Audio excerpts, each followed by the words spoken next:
देखिए,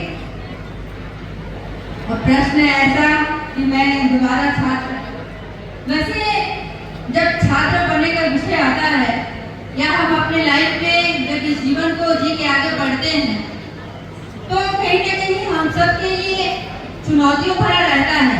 लेकिन अब अगर बात करें कि फिर से छात्र बनने का, तो मुझे ऐसा लगता है कि मेरे अध्ययन में जो भी कमी पेशी रह गई है उसको मैं छात्र बन के पुनः आगे बढ़ना चाहूँगी, पुनः प्रयास करूँगी और अच्छे से पढ़ाई करके आगे बढ़ूँगी। मेरा नाम गौरव जाड़े है, मैं क्लास 12 साइंस की स्टूडेंट हूँ।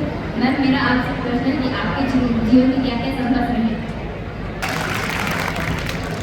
आज अवसर मैं इस पॉलिटिक्स में आई और आने के बाद मैं तो अपने आप को सोची थी कि एक घरेलू हाउस वाइफ गृहिणी बन के रहूंगी।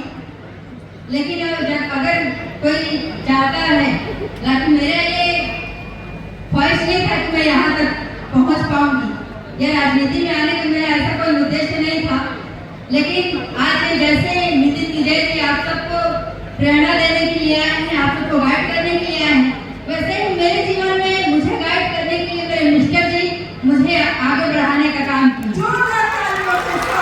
मैं यहाँ तक नहीं पहुँच पाई, बहुत ही संघर्ष रहा, क्योंकि मैं ऐसे समय में इस संघर्षों को पार की हूँ जब मेरे छोटे छोटे बच्चे थे। मैं अपने बच्चों को छोड़ते हुए बाहर निकलती थी। अब अगर डिटेल आऊंगी तो बहुत सारा, लेकिन बहुत संघर्ष भरा रहा जीवन, और जीवन संघर्ष भरे होने के बाद आज मैं सफलता तक पहुंची हूँ। तो मुझे ऐसा लगता है कि आप सबको भी अपनी लाइफ में संघर्ष करो तो सफलता एक दिन आप तक पहुंचेगी। और मैम आपको ये समर्पित है